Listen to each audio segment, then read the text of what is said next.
Ladies and gentlemen, we got him. Welcome to Extraterrestrial Reality. Well, the UFO cover-up is finally collapsing right before our very eyes. It's over, folks. It's done. There's just too many things happening right now with regard to this topic, and there's no way that the gatekeepers are going to be able to survive through this. They can't. The lying's not going to work anymore because they caught themselves in a lie just recently. Their top guy, Dr. Sean Kirkpatrick, really put his foot into it recently over the weekend, last week.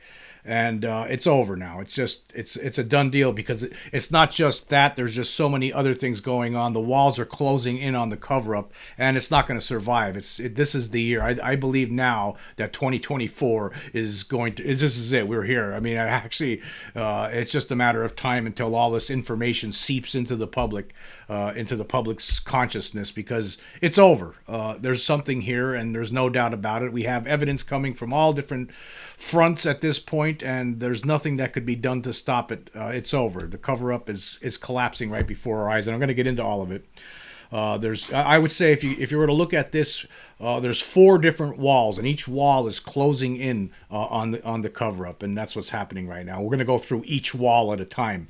For one thing, the one wall that's been consistent over the past 6-7 years now is the wall with a lot of people ever since the publication of the article from Leslie Kean and Ralph Blumenthal in the New York Times talking about those leaked Pentagon videos and Lou Elizondo and all that stuff. It seems like it started there. That wall there has been getting bigger and larger and bolder as time goes on. We have whistleblowers that are part of that wall that's closing in, UFO reporters, just people who are more interested in this subject now. That's closing in on them. Nobody's believing anything that the government says anymore, and the people are sick of it. We have David Grush talking about this right now. He's being apparently they're doing things to prevent him from saying anything. He was planning on publishing an op-ed, and we still haven't received that. We haven't got that because they're holding it up on him, but it's not working. All of us can see right through it, and so you have that wall with all the UFO community, along with the whistleblowers and reporters, like people like Ross Coulthart, Richard Dole, and all these people that they're comprising the one wall that's closing in on the cover-up and going to help crush it. And then the other wall is, of course, what just happened here with Dr. Sean Kirkpatrick when he was interviewed by Steven Greenstreet, and the fallout from that when Skinwalker Ranch owner Brandon Fugal basically knocked him down, showed how Kirkpatrick is a liar. We're going to get into all of that right now. We're going to start off with that.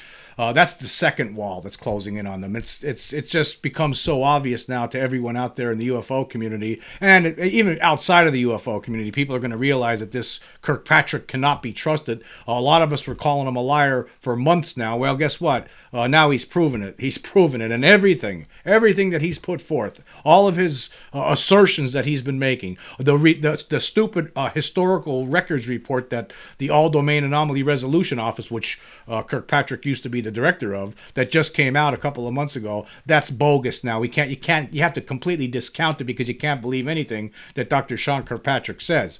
He basically blew it, and he was helped, ironically, with Steven Greenstreet, one of the loudest, most moronic, most idiotic debunkers I've ever seen in my life. He didn't mean to do it, but guess what? It's because of Steven Greenstreet that Sean Kirkpatrick has been revealed as a liar. I hope Greenstreet is proud. I wonder how this puts him in with his buddy Susan Go in the Pentagon. Hardy har har, Steven. Hardy har har. Anyway, it starts with Steven Greenstreet last week when he was on Twitter touting his new video that he put out with the New York Post. Of course, Greenstreet is a reporter with the New York Post, and he puts out this video that he calls Spooky Hustlers, How Wacky UFO Activists and Crazy Ghost Hunters Duped Congress into Hunting UFOs.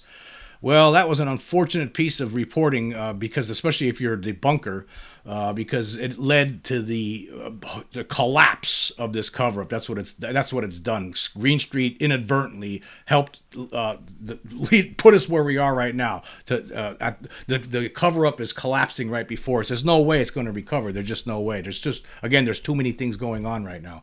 But let's go through this. Here's what he's been touting on Twitter about this. He says here, former Pentagon official warns a UFO religion inside the United States government has spread false stories about aliens, influenced Congress to write UFO laws, threatened skeptics with violence, damaged national security. Well, let me just tell you something, folks. Actually, this is all projection. It's actually the other way around, because you can't believe a word that Dr. Sean Kirkpatrick says. He's saying that people within the United States government, some of them, of course, he's talking about whistleblowers. They're spreading false stories about aliens, right? No. He's spreading false stories about the reality of the situation.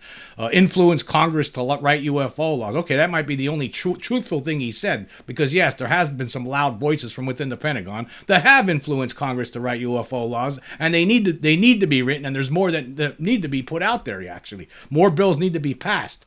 We need a better version of that UAP Disclosure Act from last year that was part of the 2024 National Defense Authorization Act. Unfortunately, that thing got gutted because the puppets within the House and Senate that are receiving big-time contributions from the defense contractors, they gutted it for them. They worked they did what puppets do, right? That's what they did. So anyway, that was something that was necessary. Then he also says they threaten skeptics with violence. Well, you know what? If you're getting threatened by anybody, I would call the police, because if I get threatened by somebody, that's the first thing I'm going to do. Where's all the proof for all of these threats, right? Where's all the proof to it, right? If you're getting threatened by someone, you don't stand for that. And I wouldn't stand for it. The first thing I'm going to do if I got threatened by anybody, I'm contacting the authorities. I'm going to file a report. But the bottom line is that over the decades, it's been shown that it's actually elements within the government, the secrecy group, that go out and seem to be threatening people not to talk about stuff. I just did a show over the weekend here with Jeremy Metter, who is investigating this 2 different UFO crashes that occurred near Ely, Nevada, one in 1953 and another one in the early 60s, either 62 or 64. And there were multiple incidents in his reporting where people were approached by apparent government officials and threatened. He was apparently threatened. He was intimidated. That's who's doing the threatening here, right? Not the skeptics. That's absurd. And then he says they damaged national security. That's another thing that these people on the inside. So they're by telling the people the truth about the extraterrestrial / non-human intelligence presence, that's damaging national security. That's what this whole little piece that Greenstreet did with this interview that he had with Kirkpatrick. Unfortunately, this whole thing came to pieces, and it turned around. It turned around on Greenstreet. It turned around on Kirkpatrick because actually what happened was Brandon Fugal actually posted a picture on Twitter on May 9th. He says, on April 19th, 2018, my team from Skinwalker Ranch was asked to provide a confidential briefing in Washington, D.C. to the United States Senate Select Committee on Intelligence and United States Armed Services Committee. Sean Kirkpatrick was at the head of the table. It lasted 2.5 hours. And of course, he had a picture here showing people sitting in this fancy conference room in the Pentagon, and there's Sean Kirkpatrick sitting at the head of the table. And when in Greenstreet's piece, when he actually was talking with Brandon Fugal, and this is what Fugal said. He says, "Here's the interesting thing: as we commenced the presentation, I was interrupted by a gentleman at the head of the table, and he said, 'Wait, before we proceed any further, I want to establish an understanding. All the gentlemen here, Mr. Fugal, that you're presenting to are all very well aware of the reality of UFO phenomena. So please dispense with any part of your presentation that would seek to convince us of the reality, because we already know.'" Now, Fugal didn't state this during the interview, but actually Greenstreet said he found out that it was actually Sean Kirkpatrick that's made that statement, that told Fugal this. So anyway, so he gets, after Fugal posts that picture and says, yeah, he actually met with Kirkpatrick. Kirkpatrick said before he doesn't know who Fugal is, never heard of him, basically, But so Greenstreet calls Kirkpatrick up to have him clarify. I thought you didn't know Brandon Fugal. You never had any meetings with him. Here, there's a picture of you sitting at a table in Washington having a discussion, sitting there during a PowerPoint presentation. So Greenstreet's forced to put up an update, and he says, Brandon Fugal has provided photos of a purported 2018 Skinwalker Ranch briefing in Washington, D.C. that seems to show Sean Kirkpatrick in attendance. Not seems to show, Stephen, shows Sean Kirkpatrick in attendance. Not seems, shows. Anyway, Kirkpatrick admitted to me that he attended a briefing and that Hal Puthoff and Kit Green were there, as shown in this photo. But he says he doesn't remember Skinwalker Ranch ever being mentioned, and that he doesn't recall ever meeting Fugal, and that he thinks it was in 2017 instead of 2018. So yet another weird twist in all of this. Thank you, Mr. Fugal, for the photo. He said, also added in there, should note that both the Department of Defense and the Senate Armed Services Committee were both very, very sketchy with me about this briefing. Unfortunately, he had to provide another update because Fugal provided more information. So update number 2 from Mr. Greenstreet. He says, I went through the Skinwalker Ranch PowerPoint PDF that Fugal sent me, and the slide in the briefing photo that above appears to be this information from the presentation. So it does seem Kirkpatrick sat 12 feet from a Skinwalker Ranch presentation, but doesn't remember it being about Skinwalker Ranch. So that's what Kirkpatrick wants you to believe, that he totally, completely forgets that. He must have forgot. Oh, I must have forgot. No, you lied. You never forgot. You lied. You just didn't know you had your picture taken that day. That's what it is. And then he also, even further corroboration here to the meeting and when it happened, Fugal has also provided, this is Greenstreet's third update, Fugal has also provided me with the original source photo, and the metadata indeed shows creation date of 4/19/2018. So he actually, Kirkpatrick was saying he didn't know when it was, and he never thought he met him, but he thought it might have been 2017. Well, here we have the proof that shows exactly when this picture was taken. It was on April 19th, 2018. So there's no doubt that he was telling the truth, Fugal was, and that Kirkpatrick is lying. But there's more. Of course there's more. Okay, here was Twitter user Tim McMillan asked Brandon Fugal this question. He says, just to add to the intrigue surrounding all of this, Brandon Fugal, can you confirm that all your prepared presentation materials went missing from your hotel room the night before, forcing you to use a backup set for the briefing? And Fugal responded saying, confirmed, the flash drive containing the briefing was stolen from my room, which was the presidential suite of the Grand Hyatt, Washington, D.C., the morning of the briefing, while locked and attending a quick meeting at my Collier's International D.C. office located nearby. So not only when he attended this meeting, somebody broke into his hotel room and stole the flash drive that had his presentation on it, where the PDF is that we see later on. But luckily, he had an extra copy. He says, I reported the situation to hotel security and front desk. Fortunately, and to my surprise and relief, my principal investigator and scientist, Eric Bard, had saved a copy to his laptop the night before. The briefing was able to proceed.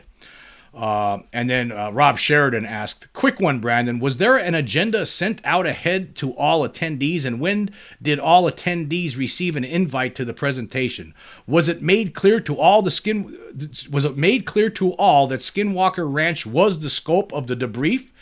Brandon Fugal responded. He says, yes, it was crystal clear. The sole purpose of the briefing was to provide an update regarding the research activities and data gathered under my ownership of Skinwalker Ranch. There was obviously advance notice and an agenda circulated. And then later on, this was interesting. Rob Sheridan wrote later on, he says this, he says, just to be clear to all the debunkers, there was and can't be any room for error, misunderstanding, or recollection going into, sitting in on, and leaving the Skinwalker Ranch brief regarding location, scope, time, date, and attendees. It's crystal clear. Sean Kirkpatrick knew exactly the scope of the brief prior to attending and the attending list, meaning he had to have it planned in his calendar in advance. He is also quoted in the meeting informing all attendees when he addresses Brandon that he was well aware of UAP. In conclusion, Sean Kirkpatrick received prior notice and the agenda with the scope of the presentation, listed attendees, date of when and where it was going to be held. Based on his statement below in comparison to the accommodations and communications he received in advance of said meeting, Sean Kirkpatrick is a liar. Enough said. And then he has one of the quotes here from Sean Kirkpatrick. I did not know it was about Skinwalker Ranch until later. I don't recall it being referenced by that name during the briefing. And then we have Lou Elizondo chiming in. He writes, now that we have further evidence of former Arrow directors lying to the public, how long will it take to make the connection to the coordinated lies between he and the Pentagon's Public Affairs Office? I suspect some in the press are already on the case. Thank you, Mr. Fugal, for calling out yet another untruth. Hey, Pentagon, the American taxpayer deserves better. So we have caught Dr. Sean Kirkpatrick in a lie, and what this does, it makes everything that he's been talking about null and void. The Arrow report, all of his assertions that there's this cult in the Pentagon, everything. You can't believe a word he said. He's part of the control group, as I talked about in a recent podcast. I mean, he's working at the Oak Ridge National Laboratory in Tennessee as the top dog down there, which we all know is suspected of being part of this whole thing. But anyway, it was interesting. You had the damage control group come out. Of course, Mick West, the biggest debunker of our age. In responding to, somebody posted this. This was a user on Twitter named Jay. He says, of everyone present at this briefing, Kirkpatrick has the biggest stack of files in front of him. Lots of laughs. For someone not into UFOs, he certainly came prepared. And if you look at the picture, there's, Kirkpatrick has this big stack of papers on there. But what does that matter? It's not a big deal. But Mick West, he wants to show us the shiny object, right? That's what they like to do. He writes this. I don't think that's a stack of files in front of Kirkpatrick. It's a notepad like you'd typically get in a meeting. They each have one. He's not taking notes, and he's not looking at the presentation. He's looking at the camera like, why are you filming? So I wrote back to him. I said this. I've seen some attempts at damage control in my life, but this here has to go down as one of the most obvious and pathetic. You really do believe your flock is a bunch of drooling, wide-eyed morons who believe anything you say. And then Mick West responded to me. He says, you think it's a stack of documents? And I wrote back to him. I said, I don't care if it's a stack of pancakes. The guy lied. So basically, what they try to do is they try to take your attention off the fact that the guy's a big liar, and let's worry about what's in front of him. What's that stack of papers? Oh, it's just notebooks. See, nothing's going on there. Shiny objects. That's what they love to do. Well, there was no response back from Mick West, and probably he knew he lost that argument. That's why. So we have that. I mean, now it shows all of this, what this goes to do. It just shows that there's this Kirkpatrick is not to be trusted. How could you trust him? He just lied outright. He said he didn't know anything about this Brandon Fugal. He never talked with any of these people, with Fugal or anybody about Skinwalker Ranch. Where we're here, we find out, no, that's completely false. And ironically, a lot of this is due to the reporting of Steven Greenstreet, actually. And it's actually pretty much Greenstreet's responsible for this. So the asset that he has been to the Pentagon has just failed them tremendously and has helped this cover-up push the cover-up to the edge. It's collapsing. It's over. They're not going to recover from this. You can't trust anything he said. You can't trust the Arrow report. Everyone in the UFO community has been talking about that junky Arrow report and how it's just complete nonsense, right? I've done several shows about it. I'm not going to talk about it here. We already knew that, but now here you have verification. You have him caught in a lie right here, Kirkpatrick, so that you have to null and void it. It's all null and void. We need a new report. I actually put a tweet out like that saying, we want a new report. One that's a truthful report, not this nonsense, not this dog and pony show joke stuff that they keep putting out. Sean Kirkpatrick is someone you can't trust. He got caught in a lie, and now, because of that, everything he's been saying, you can't believe a word of it because you can't trust the guy. You just can't trust him. So you have that. So you have again, you have the one wall coming in with all the UFO community, the whistleblowers, the David Rushes, the Lou Elizondos, the George Knapps, everyone. All that's all coming in right on one side. You have this now, this expose of Kirkpatrick as showing him off as a big giant liar, and you can't be trusted. He's lying about this. He actually told Brandon Fugal during that meeting in 2018, right, that they're all aware of it. He knows all about UFOs. So here he's showing up in Congress, telling people, going on different shows, doing different interviews, saying, oh, there's no such thing. I found no evidence of this. But here in 2018, he's telling Brandon Fugal and his team during this briefing about Skinwalker Ranch that we know all about it, so don't even tell us about it. We don't need to hear it. We all know about it. So the guy's a liar, folks. He's a liar. And this is devastating to the cover-up. It's devastating to the cover-up. So again, so you have that, and you have, again, all the walls are coming in. Another wall that's starting to close in. And this was something I was, early on, I was very skeptical of, as some followers probably remember. But it's the Peru corpses, they call them Peru mummies, but they're really not mummies. And this story is getting bigger and bigger and bigger and bigger and bigger and bigger by the day. And at some point, something's going to break with this. Like, of course, there's a group of scientists under the, Jaime Maussan down there has been in Mexico, has been talking about these Peruvian mummies. He has his own scientists examine them and say that these are humanoid, but they're not human. The DNA is different, and so on and so forth. Now there's been American scientists that were sent down there recently. And here's from an article from Marca.com, just a little piece. It says there were some doctors that were sent down in April. The doctors who were at the event have prestigious credentials to show. They are Dr. James Caruso, Chief Medical Examiner and Coroner of the City and County of Denver, Colorado. Dr. William Rodriguez, a forensic anthropologist of Maryland State, anthropologist and a Maryland State Medical Examiner, and Dr. John McDowell, a retired professor at University of Colorado, forensic odontologist. McDowell is the most renowned one of the bunch, so he was the one who spoke on behalf of his colleagues. All three concluded that these bodies urgently need further investigation, and nobody can claim they are fake. This leaves the open door for more academic institutions to get their hands on Nazca mummy samples for further study. And just recently, Dr.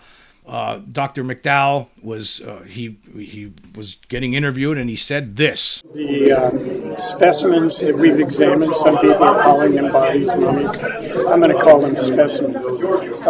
Specimens are real. There are humanoid characteristics, anthropologic findings, osteology, bone analysis, teeth analysis that say that these are human or human-like. The ones that I've evaluated, there are some that are clearly not human. Just let me put it that way.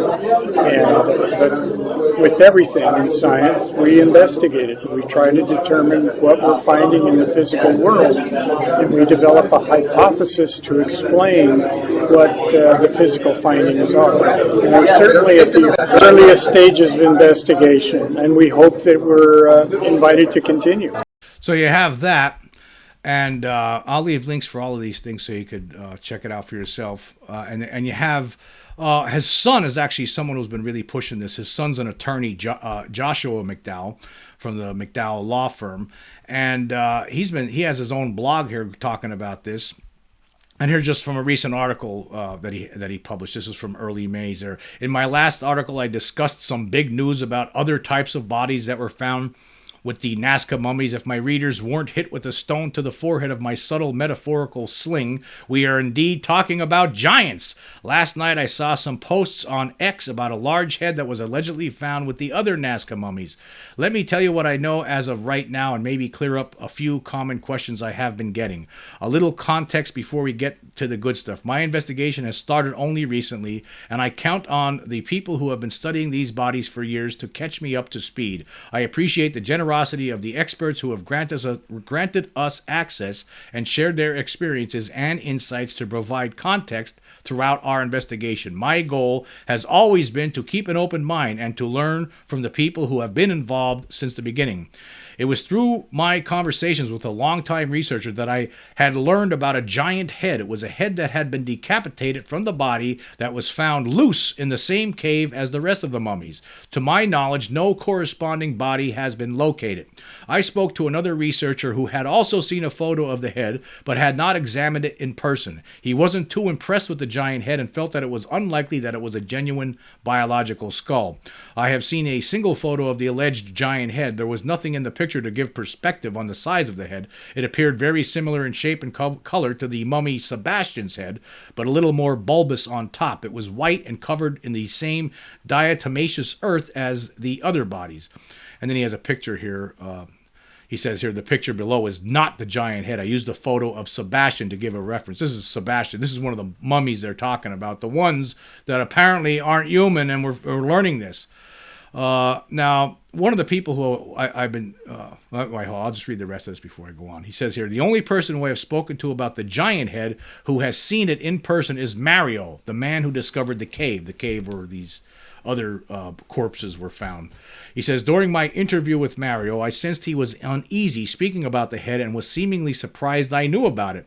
He confirmed it existed and said that he believed it was a real biological skull. He had looked inside of it and seen the jaw and other anatomical features. When I asked how big the head was, he mimed with his hands the general shape and size of the head. I would estimate what he showed us with his hands to be about 18 inches wide by 30 inches tall.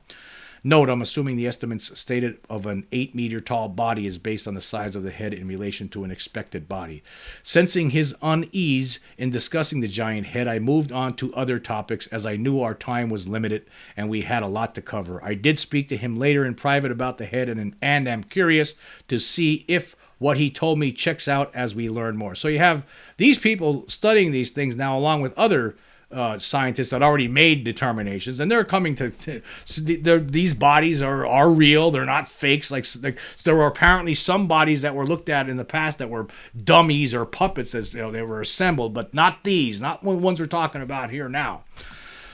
And there's a big the Peruvian Ministry of Defense. If you listen to Jack Connor's channel, Cosmic Road on YouTube, he's been following this very closely. All of this stuff. Yeah, he believes there's a chance that this Peru Ministry of Culture, that they've been trying to stop scientists from looking at these preserved corpses. They're from taking them out of the country, and he thinks there's a possibility that they might be in cahoots with the control group. But anyway, let's just listen to what Jack Connor was saying during his show, during a portion of one of his episodes last week, where he was talking about the Nazca aliens.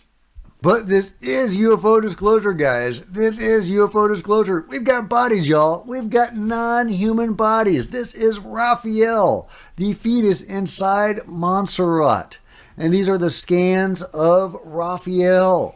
This is a tridactyl fetus inside a tridactyl being.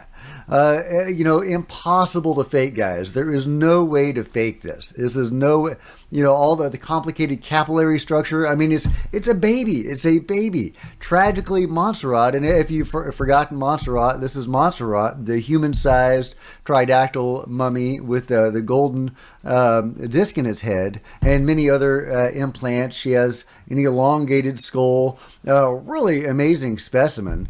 And she was pregnant at the time that she died, very tragically.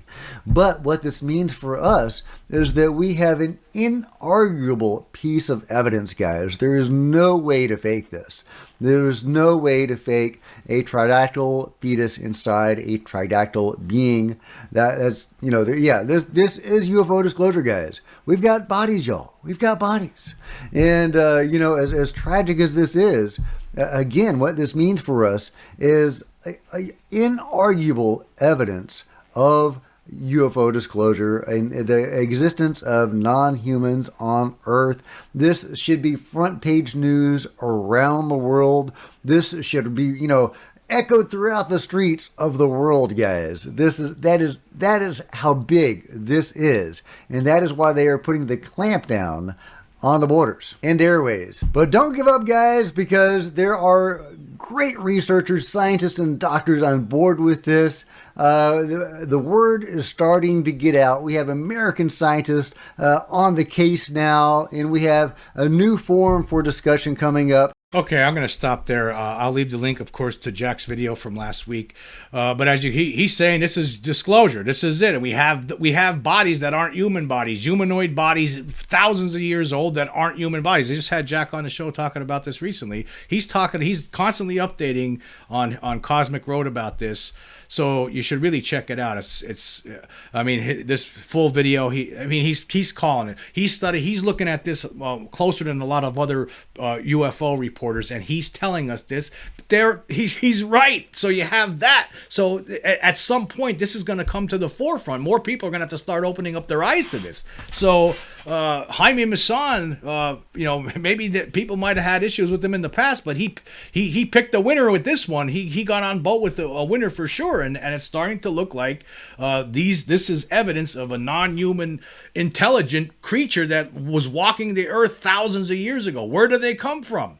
We never had any kind of fossils like this before to look at. What's going on here? So again, this is something else that's pushing us toward the end of the cover-up. The cover-up is collapsing because this is coming at them. You have Sean Kirkpatrick lying. You have all this UFO community louder and bolder than it's ever been before. You have whistleblowers, 40 of them at least, that have been talking to people in Congress. You got people in Congress trying to pass bills. You have a bipartisan group of Congress basically telling us that they think there's a cover-up. You have different people in Congress telling us that. So it's collapsing right before our eyes. And of course, one of the other reasons, the four walls, of course, the Peruvian Nazca aliens, you have that. You have the UFO community itself. You have Sean Kirkpatrick caught in a giant lie. And of course, you have the Vegas aliens. And that's going to be...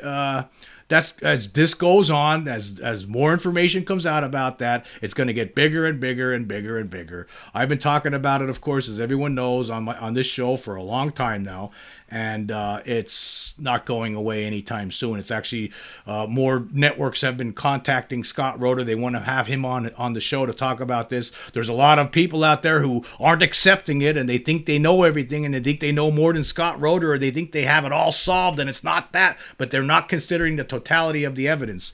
But I just want to show something interesting. Yesterday on Twitter, I actually posted I made a little video specifically for Twitter, and right now it has over 60,000 views, which is pretty good for me. I usually don't get a lot of views or likes on Twitter because I'm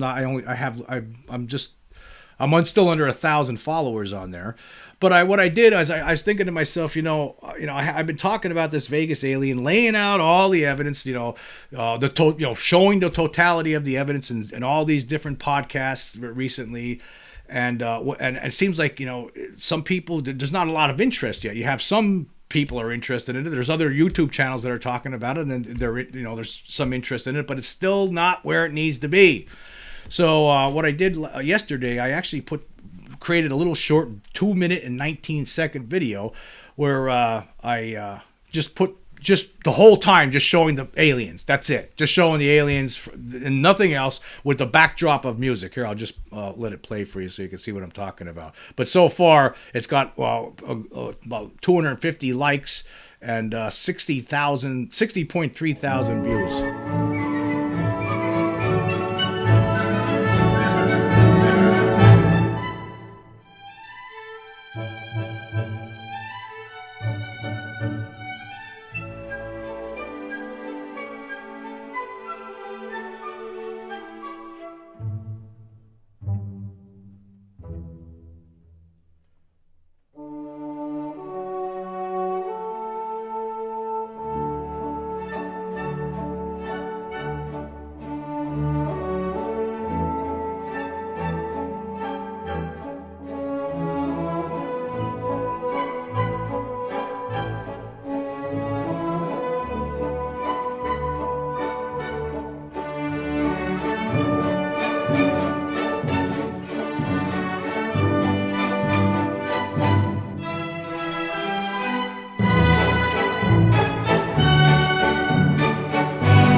Well, I see I made it simple for people, and it seems like more people are paying it. We'll check it out then. I actually titled it, Ladies and Gentlemen, the Elephant in the Room. I've been stating on various shows recently that there is absolutely going to be no way for anyone to debunk this. There are people out there who are trying and they're failing. They're making fools out of themselves. And this is going to get bigger and bigger. There's going to be more evidence that comes out of this video as time goes on. And it's a done deal. All of this stuff, all of it together, right? The Nazca corpses, the Nazca alien corpses, that.